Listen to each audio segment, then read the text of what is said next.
Hello friends, मोनोटोल academy में आपका स्वागत है। आज की वीडियो में हम पढ़ने वाले हैं इन्फ्लामेशन। इन्फ्लामेशन से आप समझते हैं कि जो हमारी बॉडी के अंदर कोई भी ऑर्गेनिज्म है, पैथोजेंस है या बैक्टीरिया वायरसेस कोई इन्फेक्शन कॉज करती है, तो उस केस में क्या होता है कि हमारी बॉडी के जो इम्यून सिस्टम है वो रिस्पॉन्स करती है। ठीक है, अगर हमारी बॉडी का जो इम्यून सिस्टम है हमारे अगेंस्ट हो जाता है तो उस केस में हमारी इन्फ्लामेशन होने के चांसेस बढ़ जाते हैं। So inflammation is a part of body defence mechanism and play a role in the healing process. So क्या करता है, इन्फ्लामेशन एक बॉडी का डिफेंस मैकेनिज्म पार्ट है जो कि हमारी बॉडी को हील करने का जो प्रोसेस होता है, हीलिंग प्रोसेस होता है, उसमें ये वर्क करता है। ठीक है, the attack could be a foreign body such as pathogen. अब कोई भी फॉरेन पार्टिकल्स हो सकते हैं, फॉरेन बॉडी हो सकती है जो आपके बॉडी पे अटैक कर सकती है। तो like a pathogen include bacteria, viruses and the other organisms which causes infection.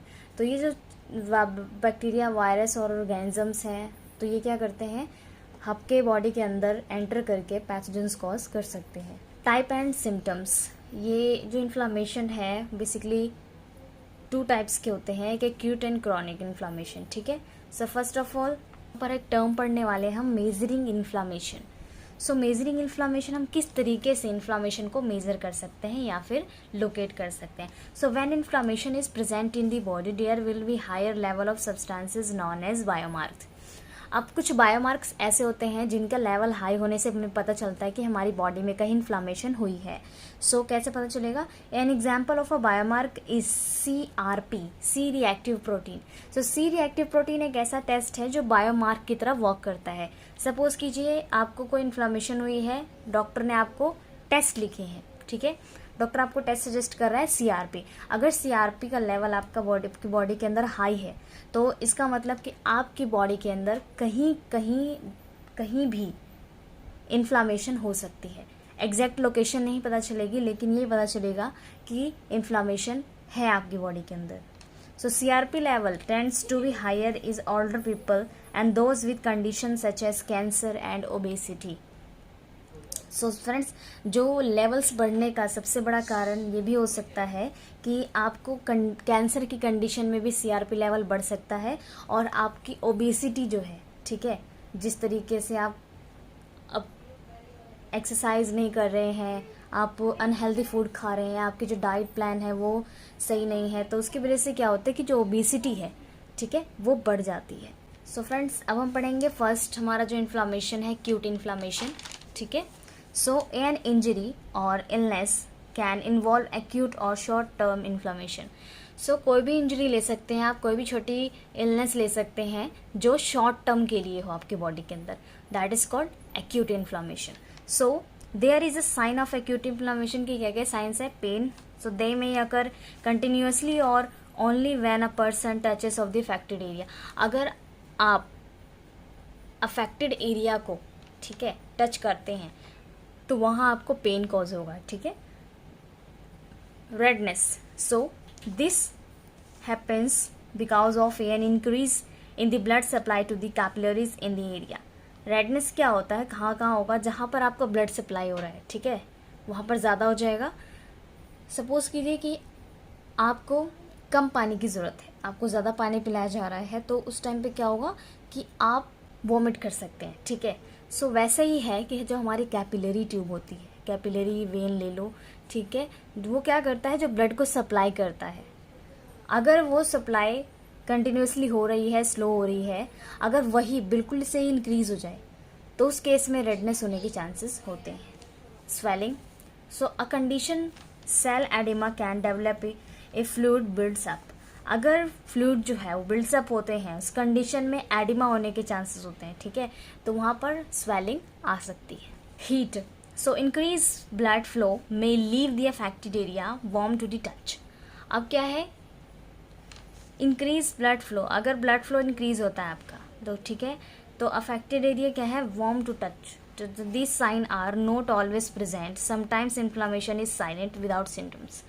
तो कभी कभी क्या होता है कि जो इन्फ्लामेशन है वो साइलेंट हो जाता है, ठीक है, कोई भी सिम्टम्स के बगैर।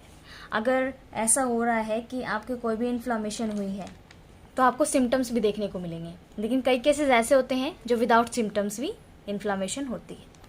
तो सिम्टम्स क्या है एक्यूट इन्फ्लामेशन के, ये कुछ दिनों में भी आपको दिख सकती है और इसको दिखने में, सिम्टम्स को दिखने में 2 to 6 वीक्स भी लग सकते हैं। ठीक है friends. So acute inflammation can result from exposure to any substances such as bee sting और डस्ट। सो एक्यूट इन्फ्लामेशन कैसे कैसे ट्रांसफर हो सकते हैं, ये बी से और बी स्टिंग और डस्ट से हो सकते हैं। कोई इंजरी हुई है या कोई इन्फेक्शन हुआ है उससे भी ये एक्सपोजर हो सकता है। So when the body detect damage और pathogens in the immune system triggers a number of reactions. तो क्या होता है कि जब हमारी बॉडी कहीं डैमेज डिटेक्ट करती है, पैथोजेंस डिटेक्ट करती है, इम्यून सिस्टम क्या होता है ट्रिगर और क्या क्या रिएक्शंस कॉज करता है, the body release neutrophils a type of white blood cells और leukocyte which move toward the affected area. जहाँ पर अफेक्टेड एरिया है वहाँ पर जो हमारे न्यूट्रोफिल्स हैं और ल्यूकोसाइट्स हैं वहाँ चले जाते हैं, किसको, हील करने के लिए। ठीक है, हीलिंग प्रोसेस के लिए। Small blood vessels enlarge to enable leukocyte the plasma and reach injury site more easily। तो ब्लड वेसल्स क्या होती है, स्मॉल होती हैं और जो ल्यूकोसाइट है वो लार्ज हो जाता है और जो प्लाज्मा प्रोटीन्स है वो इंजरी साइट तक इजीली तरीके से नहीं पहुंच पाते। So signs of acute inflammation can appear within hours और days depending on the cases. अब क्या है कि मैंने जैसा कि आपको बताया कि एक्यूट इन्फ्लामेशन आपको फ्यू डेज में भी देख सकते हैं, 2 to 6 वीक भी लग सकते हैं। So in some cases they can rapidly become severe. So क्या होता है, कई केसेस में क्या होता है फ्रेंड्स कि ये सीवियर भी हो सकता है। Chronic inflammation can continue for month और ईयर। सो क्रॉनिक इन्फ्लामेशन क्या है, कंटिन्यू भी हो सकता है और मंथ और ईयर के लिए भी हो सकता है। So chronic inflammation is also referred to as slow long term inflammation lasting and prolonged period of several month to year. So friends ये क्या होता है, जो क्रॉनिक इन्फ्लामेशन है आपका ये स्लो होगा, लॉन्ग टर्म के लिए होगा, लॉन्ग लास्टिंग भी हो सकता है। सो इसका मतलब ये है कि ये डेथ भी कॉज कर सकता है। फैक्टर्स दैट में increase the risk of chronic inflammation include. कौन कौन से फैक्टर हैं जो क्रॉनिक इन्फ्लामेशन को इंक्रीज कर देते हैं। सो ओल्डर एज, ठीक है, इस एज में क्रॉनिक इन्फ्लामेशन इंक्रीज हो सकता है। ओबेसिटी, अगर ओबेसिटी ज़्यादा है, ठीक है, डाइट नहीं है आपका, आप एक्सरसाइज नहीं करते, तो उस केस में इन्फ्लामेशन होने के चांसेस बढ़ जाते हैं। A diet that is rich in unhealthful fats and added sugar. अगर आप अपनी डाइट में अनहेल्थफुल फैट्स खा रहे हैं या फिर आप शुगर ज़्यादा ऐड कर रहे हैं, तो उस केस में क्या होता है कि आपको इन्फ्लामेशन होने के चांसेस, क्रॉनिक इन्फ्लामेशन होने के चांसेस बढ़ जाते हैं। ठीक है। स्मोकिंग, अगर आप स्मोक करते हैं तो उस केस में भी क्रॉनिक इन्फ्लामेशन होने के चांसेस बढ़ सकते हैं। लो सेक्स हार्मोन, आपके जो सेक्स हार्मोन्स है उसका लेवल है बहुत लो, तो उस केस में भी क्रॉनिक इन्फ्लामेशन हो सकता है। आप बहुत ज़्यादा स्ट्रेस ले रहे हो, स्लीपिंग प्रॉब्लम है आपको, तो उस केस में भी क्रॉनिक इन्फ्लामेशन आपकी बढ़ सकती है। ठीक है, ये हमारा long term disease that doctor associate with inflammation include. अब कौन कौन सी लॉन्ग टर्म डिजीज है जिसको डॉक्टर जो इन्फ्लामेशन एसोसिएट करते हैं। सो अस्थमा केस क्या है कि लॉन्ग टर्म डिजीज है, ट्यूबरक्लोसिस भी लॉन्ग टर्म है, rheumatoid arthritis and cancer and diabetic. तो ये क्या है, ये लॉन्ग टर्म इन्फ्लामेशन है जो कि आप डायबिटिक को ले लेते हैं कि अगर आप डायबिटीज के केस में एक बार शुगर इनटेक करते हैं, कंटिन्यूसली आप उसे इंक्रीज करते रहते हैं अपने खाने में, तो क्या होता है कि एक शुगर लेवल इतना हाई हो जाता है कि आपको उसे कम करना मुश्किल हो जाता है। ठीक है। सो फ्रेंड्स, यहाँ पर एक चार्ट दिखाया हुआ है जिसके अंदर आप देख सकते हैं, इसमें एक्यूट एंड क्रॉनिक इन्फ्लामेशन को डिफरेंशिएट किया हुआ है। फर्स्ट है हमारा कॉजेस। सो कॉजेस क्या है, हार्मफुल पैथोजेंस और टिश्यू इंजरी। एक्यूट इन्फ्लामेशन के अंदर आपको हार्मफुल पैथोजेंस और टिश्यू इंजरी भी हो सकती है। एंड क्रॉनिक के अंदर pathogens that the body can not break down, including some types of viruses, foreign bodies that remain in the system and और ओवर एक्टिव इम्यून रिस्पॉन्स। तो chronic inflammation में क्या होता है कि पैथोजेंस जो होते हैं, हमारी बॉडी उन पैथोजेंस को डिस्ट्रॉय नहीं कर पाती। सो सम केसेस में क्या होता है, काफ़ी सारे ऐसे वायरसेस होते हैं, फॉरेन पार्टिकल्स होते हैं जो हमारी बॉडी के सिस्टम में रह जाते हैं। ठीक है, और ये जो हमारा इम्यून सिस्टम है उसका जो ओवर रिएक्शन है वो ओवर रिएक्ट हो जाता है। ठीक है, जिसकी वजह से इन्फ्लामेशन कॉज हो जाता है। ऑनसेट क्या है, यहाँ पे एक्यूट रैपिड होता है, यानी इसका जो सिम्टम है आपको देखने को मिलेगा ये रैपिडली होगा, ठीक है, बहुत जल्दी। अब क्रॉनिक का ले लेते हैं। जो हमारा क्रॉनिक इन्फ्लामेशन है ये बहुत स्लोली इन्फ्लामेशन कॉज करता है और आपको सिम्टम्स का पता चलता है। ड्यूरेशन कितनी है एक्यूट इन्फ्लामेशन की? अ फ्यू डेज, ये फ्यू डेज के लिए होता है एक्यूट, और क्रॉनिक मंथ भी लग सकते हैं और ईयर भी लग सकते हैं, ठीक है। आउटकम्स, इन्फ्लामेशन इम्प्रूव्स और an abscesses development of become chronic. अब क्या है कि जो एक्यूट है वो से आप ट्रीटमेंट कर सकते हैं, ठीक है, बट क्रॉनिक के केस में क्या होता है, टिश्यूज डेथ हो जाती हैं एंड थिकिंग होता है and scaring and connective tissue. तो क्या होता है कि यहाँ पे क्रॉनिक जो है हमारा उसमें टिश्यूज की डेथ भी हो सकती है, ठीक है फ्रेंड्स। सो ये हमारा एक्यूट एंड क्रॉनिक के बीच में डिफरेंशिएशन था। सो फ्रेंड्स अब हम बात करते हैं कॉमन ट्रीटमेंट की। सो फ्रेंड्स कॉमन ट्रीटमेंट क्या है इसका? हम कॉमन ट्रीटमेंट जो है, ट्रीटमेंट इन्फ्लामेशन के लिए कोई भी ट्रीटमेंट यहाँ पर कोई नीड नहीं है, क्योंकि जितनी सिवियरिटी होगी और जितना कॉजेज होगा इन्फ्लामेशन का उसके अकॉर्डिंग ही हम पेशेंट की ट्रीटमेंट कर सकते हैं, ठीक है। कोई भी ऐसा ट्रीटमेंट नहीं है जो पहले से ही फिक्स हो, ठीक है।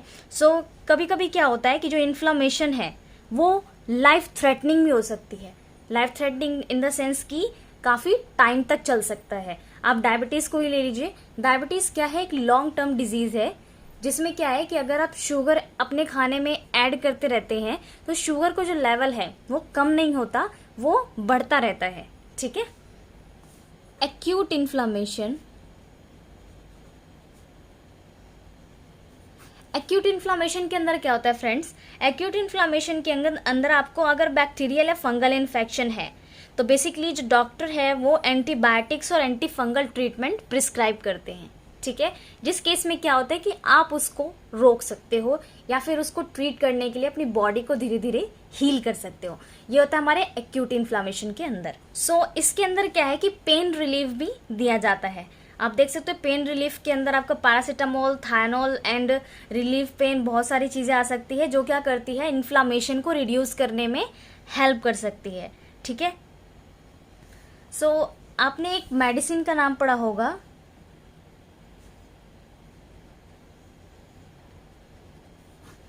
कॉर्टिकोस्टेरॉइड्स, ठीक है। कॉर्टिकोस्टेरॉइड्स एक मेडिसिन है जो क्या है, एक सच एज कॉर्टिसोल, इसको हम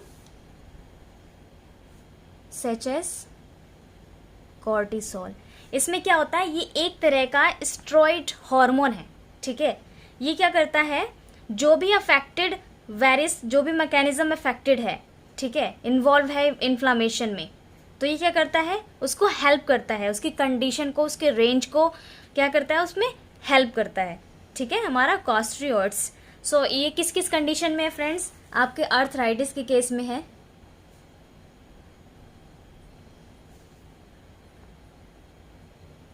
हेपेटाइटिस के केस में भी है और अस्थमा के केस में भी है, ठीक है। और कोई भी आपकी एलर्जिक रिएक्शन हो गई,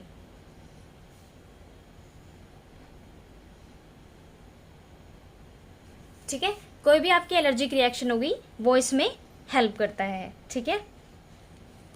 ये बेसिकली पिल्स या फिर आप ले लीजिए इंजेक्शन के लिए या फिर इनहेलर या क्रीम्स में भी ये अवेलेबल होते हैं।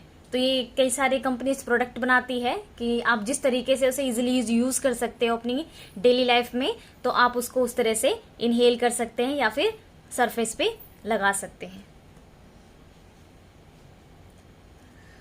अगर आप इस मेडिसिन को लॉन्ग टर्म यूज करते हैं, सपोज कीजिए कि आप चाह रहे हैं कि इससे काफ़ी चीज़ें कम हो रही है, आपकी एलर्जी रिएक्शन कम हो रही है, आर्थराइटिस पे अच्छा इफेक्ट पड़ रहा है, तो अगर आप इसे अपनी डेली लाइफ में लेने लगते हैं, रोज़ रोज़ आप लेने लगते हैं, तो ये आपके लिए हार्मफुल भी हो सकता है।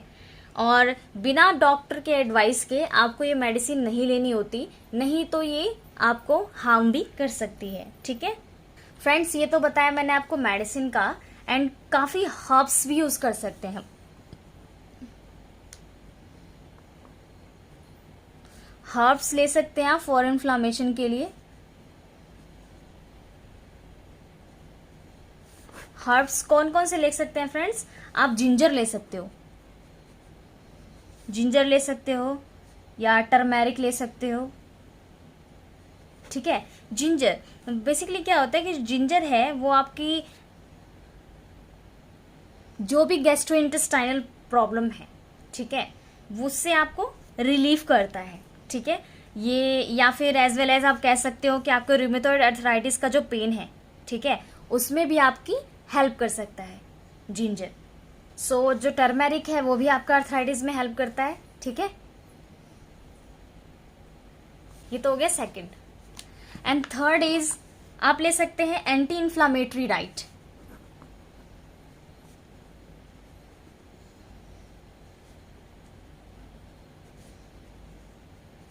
एंटी इन्फ्लामेटरी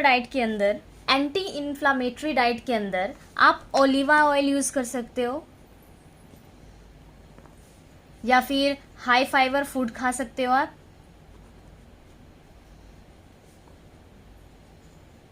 या फिर आप नट्स ले सकते हैं, फैटी फिश ले सकते हैं, और भी बहुत सारी चीज़ें फ्रेंड्स, फ्रूट्स इंक्लूड है आपका इसके अंदर, और मकरेल्स या फिर काले ले लीजिए, आलमंड्स ले लीजिए, टोमेटोज ले लीजिए। तो ये सारी चीज़ें क्या है आपकी एंटी इन्फ्लामेटरी डाइट के अंदर आती है, जो कि आपको हीलिंग प्रोसेस में हेल्प करती है। तो कुछ ऐसी फूड्स होते हैं फ्रेंड्स जो आपकी बॉडी को हार्म करते हैं, ठीक है। तो ऐसे फ्रूट्स से आपको, या फिर वेजिटेबल्स हो गया, फिर ऐसा खाना हो गया जो आपको अवॉइड करना है, वो है आपको फ्राइड फ्रूट्स। जो फ्राइड फूड्स आप खा रहे हो, ठीक है, फ्राई किया हुआ खाना खा रहे हो, उसको आपको अवॉइड करना है, ठीक है। और हाईली प्रोसेस्ड फूड का मतलब ये होता है कि जो फूड काफी टाइम तक बर्न करके बनाया हुआ हो, ठीक है, उसमें कोई भी कैलोरीज या फिर कोई भी न्यूट्रिएंट्स उसमें बचता नहीं है, ठीक है। तो आप जो भी खा रहे हैं उसको हल्का पकाएं, ठीक है, ज्यादा ना पकाएं, ठीक है। तो हाईली प्रोसेस्ड फूड आपको नहीं लेना है, और आपको अपने फूड में या ड्रिंक में शुगर ऐड नहीं करना है। सपोज कीजिए कि आपको पता है कि आपका शुगर लेवल थोड़ा हाई है, तो आपको उसे कंट्रोल करना है, उसको इंक्रीज नहीं करना है, तो अपने शुगर लेवल को उसको कंट्रोल कीजिए। या फिर रेड मीट नहीं लेना है आपको, और अनहेल्थफुल फैट्स जो होते हैं, सैचुरेटेड है या ट्रांस फैट है, वो आपको इनहेल नहीं करना है, ठीक है। इन्फ्लामेशन टॉपिक, तो फ्रेंड्स इसके रिगार्डिंग कोई क्वेश्चन है तो आप कमेंट बॉक्स में लिख दीजिएगा। तो वीडियो अगर आपको अच्छी लगी हो तो लाइक कीजिएगा, फ्रेंड्स को शेयर करना मत भूलिएगा, चैनल को सब्सक्राइब कर दीजिए फ्रेंड्स। कोई क्वेश्चन है तो आप कमेंट बॉक्स में पूछ सकते हैं, ठीक है। मिलते हैं नेक्स्ट वीडियो में, थैंक यू सो मच।